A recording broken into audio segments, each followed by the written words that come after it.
welcome back to Green Giant Tactical, where today I'll be going over something I've been working on myself.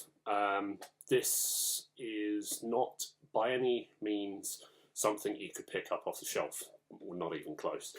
I have, as you've probably gathered if you've actually looked at the site, a rather big fondness for gas blowbacks. Hence I'll in the future be doing gas blowback repairs if you need it. Cambridgeshire is going to be the starting sort of region to do this, but I cover most things. I have plenty of experience with it. I've been playing for 5 years. Most of that time has been using gas blowbacks. So in front of me I have a heavily modified WE-M4. This is very big, would be the easiest. I can only just fit it in camera shot. There you go.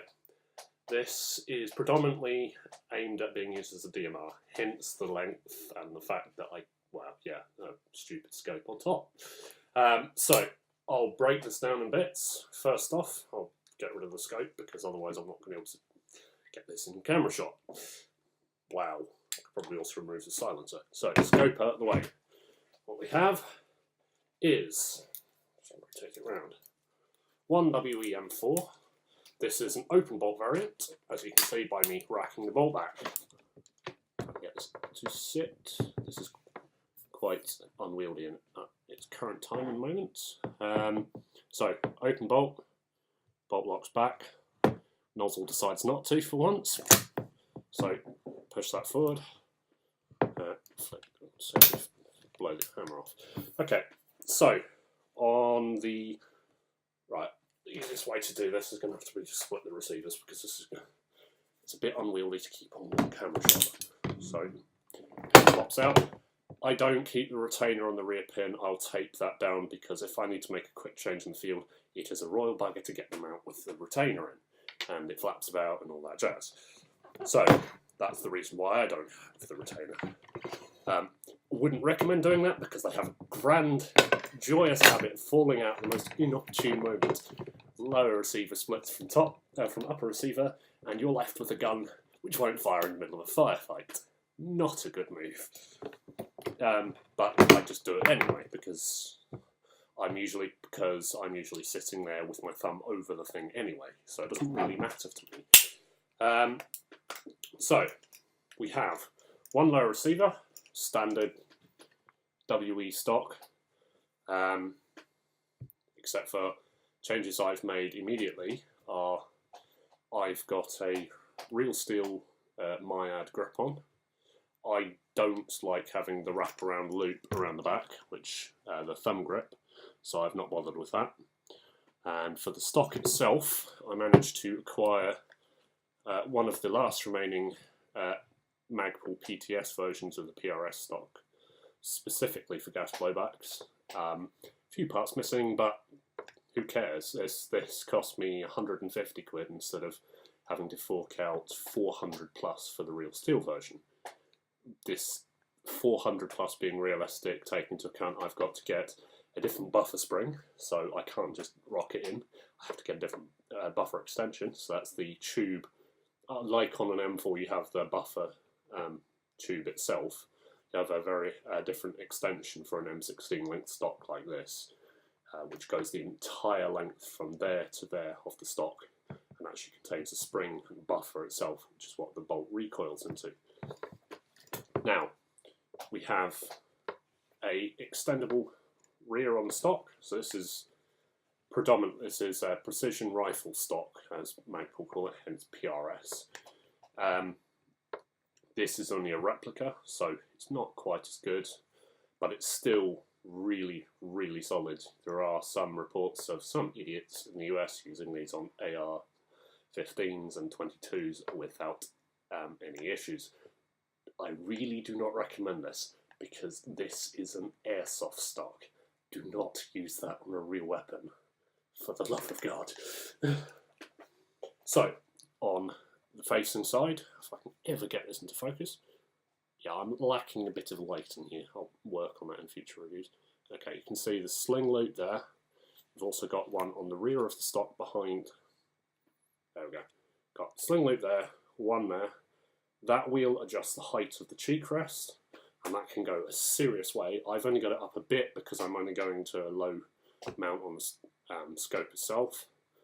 Then a side-to-side wheel for the adjusting the pull. So compared to a standard M16 length stock, this goes from 3/4 of an inch less than the length of an M16 stock to 1 3/4 inches longer than an M16 stock. I quite like it because, well, I have very long arms and it's incredibly difficult to get comfortable with little stocks, especially when I'm going up against the scope. And this just makes my life a lot easier because then I can set it to however I want it. I've actually got it about 1/2 an inch longer than an M16 stock for posterity purposes.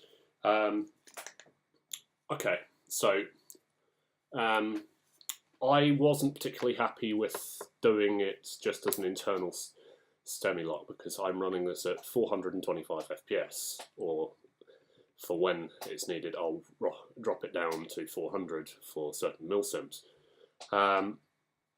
I will say now that you can semi-lock it, but it's difficult to keep reliable, and as the parts break down it will degrade and auto-fire will return.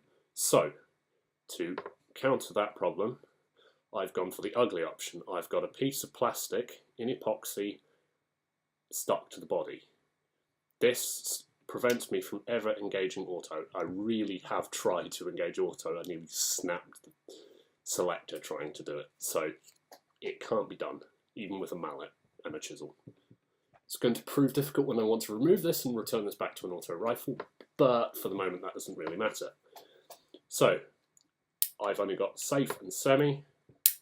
So, as for internals of the actual rifle, start with the inside the buffer tube.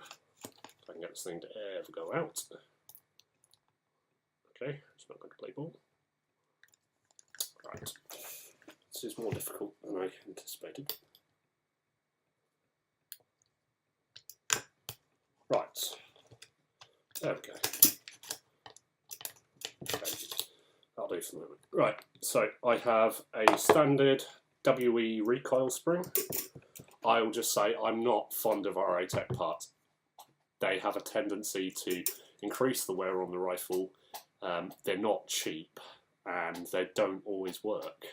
So why would you buy them when...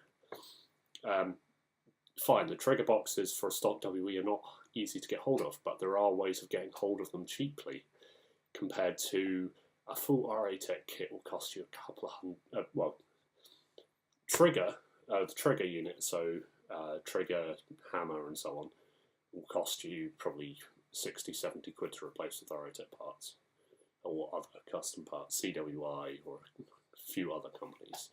WE trigger box, if you know where to get them, I'm not going to reveal that because I need to keep that one under wraps for the moment, can be got for $40 to $50. After bringing that into the UK with customs charges and so on, you're probably looking about 60 quid. But that's not just a trigger unit, that's also coming with a bolt, a replacement hop unit, which can be extremely useful in the future because you've got a piece of heavy movement against a weak zinc alloy hop unit that is going to break eventually. So it's a good idea to have a spare because they're incredibly difficult to get hold of otherwise. So, got a spring, standard WE spring.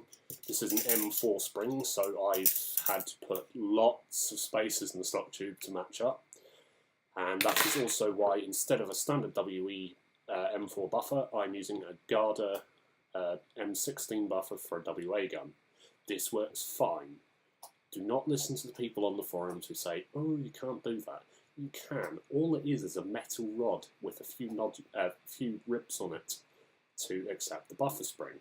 This works fine and it cycles. Only thing you're going to have a problem with is getting the spaces right in the stock tube because I don't know why, but no two WEs have got the same sort of pull length. It's probably down to manufacturing, but I don't really care because mine works. This is a fairly heavy thing. This is probably about twice the weight of the stock WE-M4 one, and you can hear it rattling, so it's definitely got weights in it.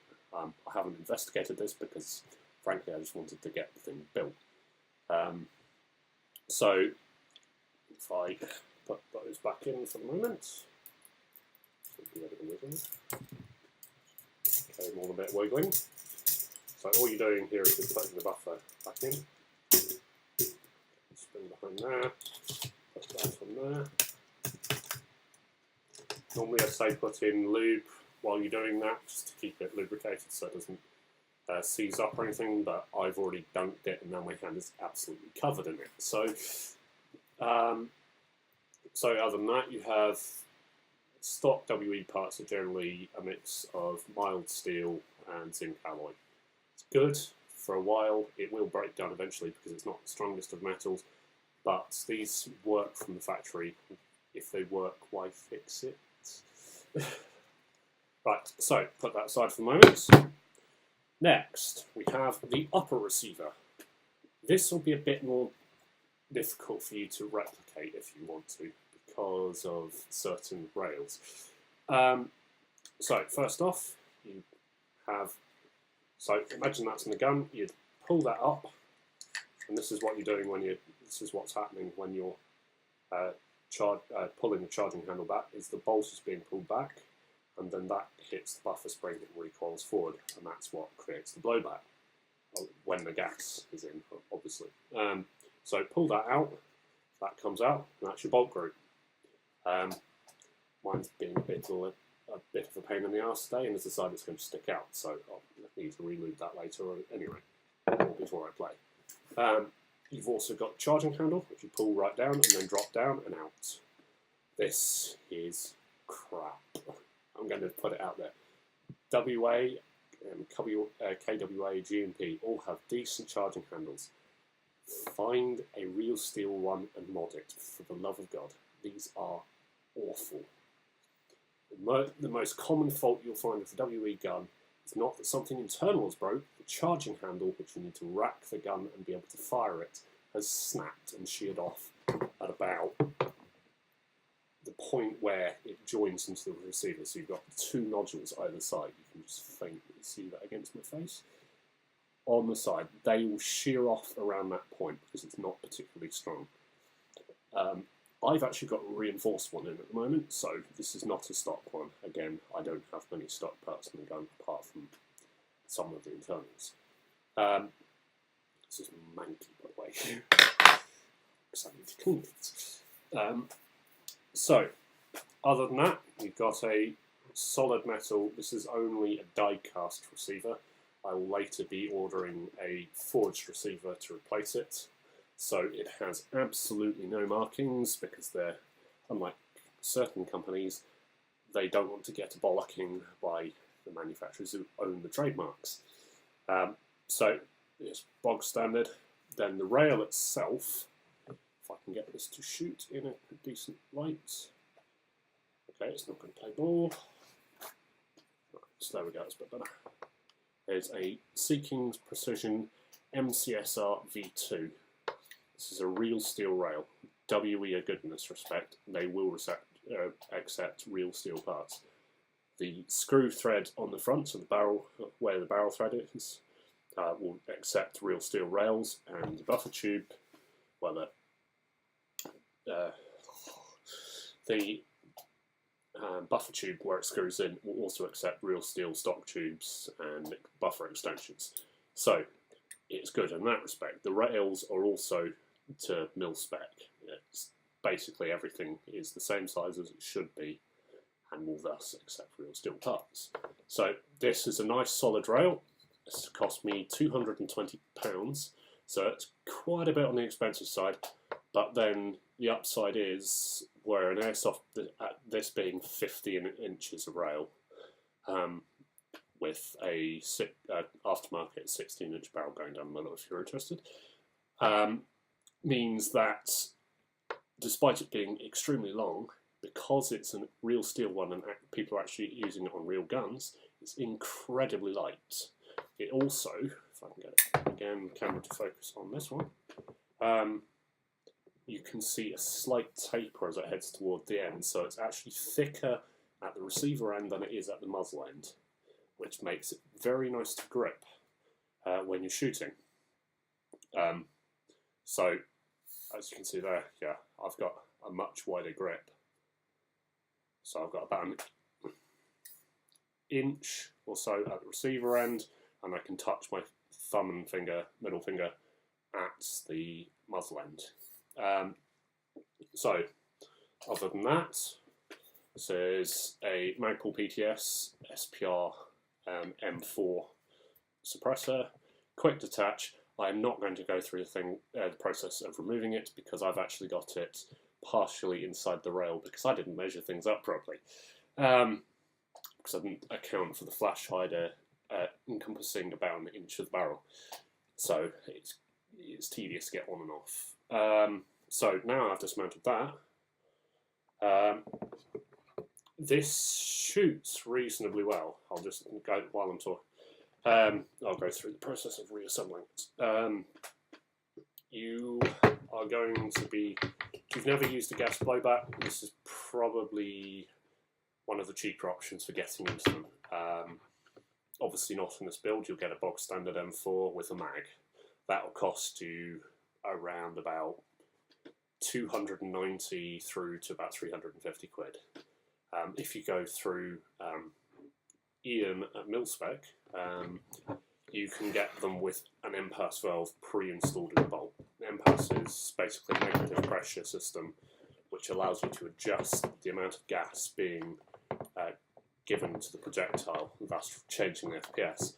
You will need one of those to use these in the UK because the majority of these come out of Asia or come out of manufacturing with an average FPS of between 390 and 450, which you cannot use in an auto gun in the UK. It's simple as. If you do turn up to a field with one of these, you'll be told you can't use it. So don't make that mistake. So, I'm just reassembling it. So I've got the two receivers attached.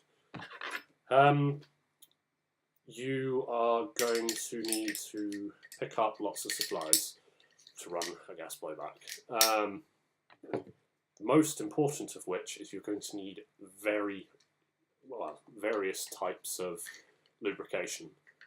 For metal-to-metal contact, you'll be looking at molybdenum grease, which is a metal powder derivative, which Abbey, the people who do the gases for gas blowback pistols and so on, you will probably have come across them if you've been playing for a while. If not, I'll cover them at a later date. They do LT2 grease, which is a heavy, thick paste up. You need to use that on the bolt and on the inside of the channel with the receiver where the bolt is sliding up and down.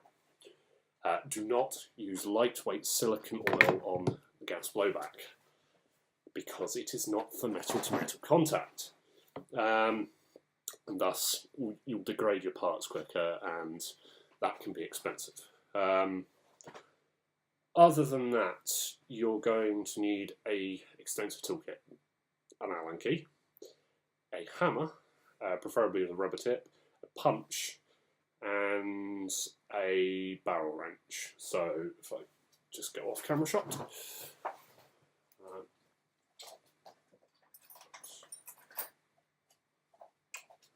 Returning. Need one of these. This comes with various tools on it for various actions. This is only a basic one, so it doesn't have everything you'll need, but this was enough to get the rail off the front. So on the inside, once again, light. Okay. Basically, you've got a set of grooves on the inside which match up with the barrel nuts that you'd have on a standard M4A1 with a plastic handguard. This allows you to rotate off the thing and replace with whatever barrel nut comes with your rail.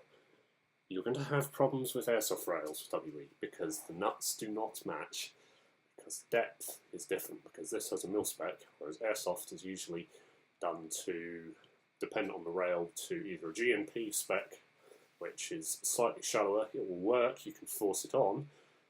Wouldn't advise it. So that's a simple fact. WEs do not match up with many rails. You're also going to be looking at lots of expense on gas.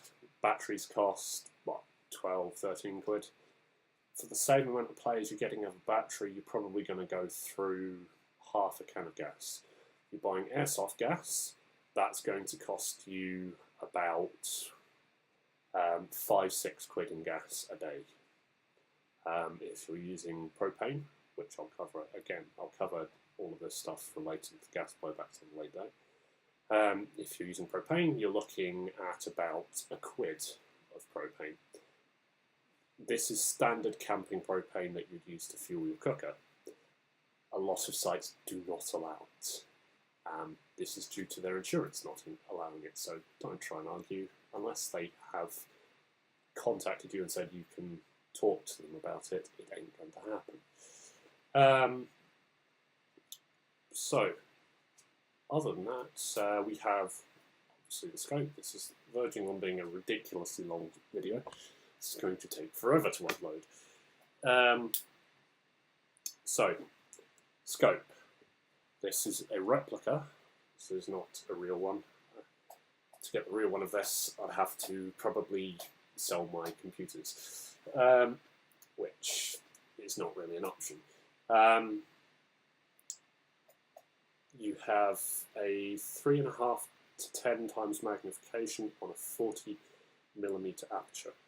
So that means that the scope on that end is 40mm in diameter, or roughly 40mm in diameter, and that, well, yeah, magnification is 3.5 to 10 times what you see at the reticle.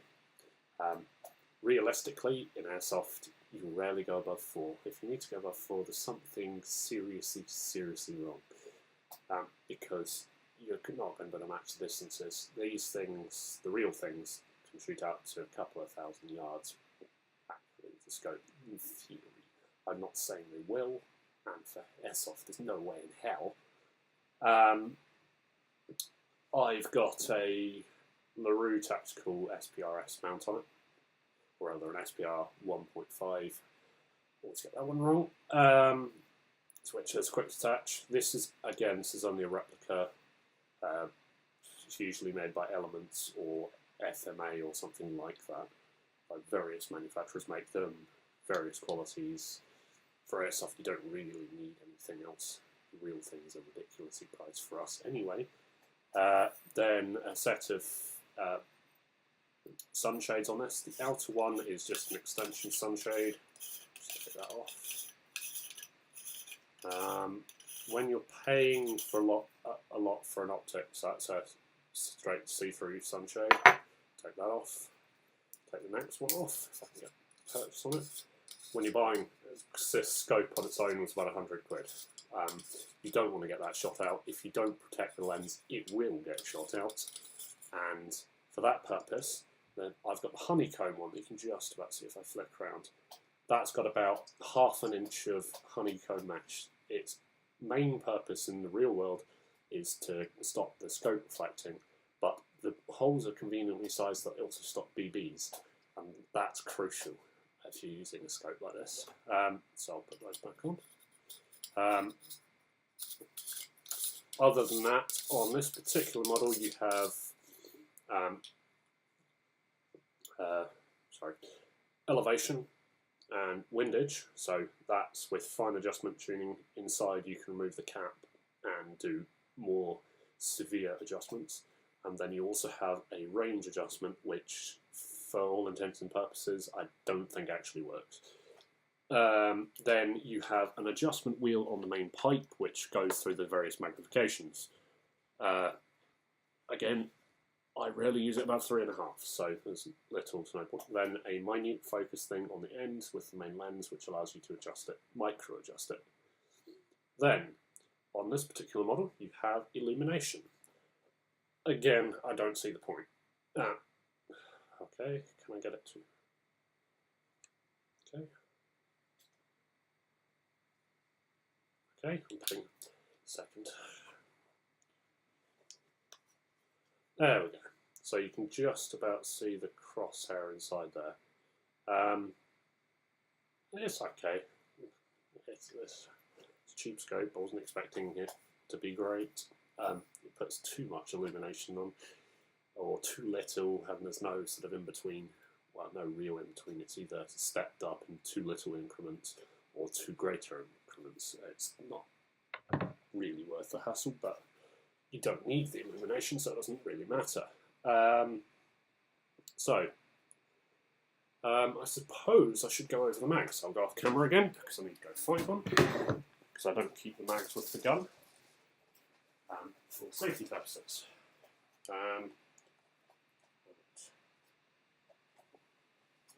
Struggling to find the mag.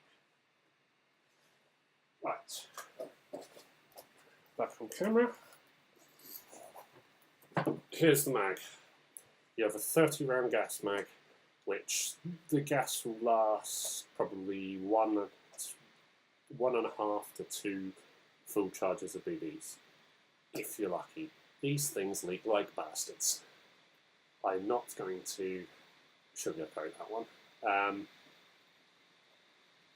Simple as, get these, they're cheap, they're the only things that work with them anyway. But that does have the caveat of them being leaky as hell. And they don't do it the nice way either. On WE mags, the gas, the chambers themselves are locked down by plates all the way along the back of the mag. That is where it will leak first. Then it will leak with the valve, and then with the output valve, which is the hammer when you fire it. Hits that, releases a small charge of gas, which pushes the bolt back and then back again, and so on and so forth. Then the fill valve will leak. If you get all combination within 3, and it's within a week of actually getting the mag, and you've not put much gas through it, send it back, because it will be almost impossible to fix it. It can be done, it takes a lot of time. I can do it, I will charge to do it if you want it done, because it is time consuming.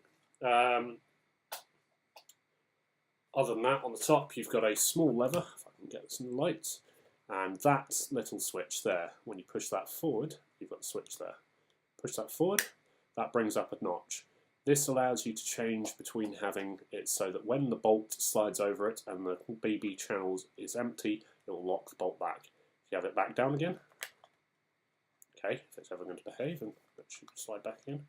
These are quite fiddly, which is probably a good thing because it means the bolt isn't going to knock it out of place when it's in. Okay, so that slides back down.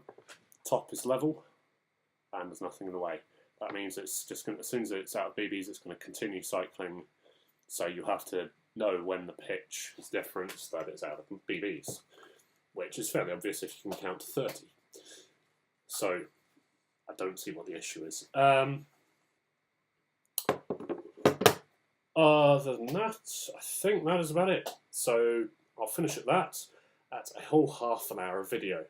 Thank you very much. Thank you for watching, and I'll be back again soon. Goodbye.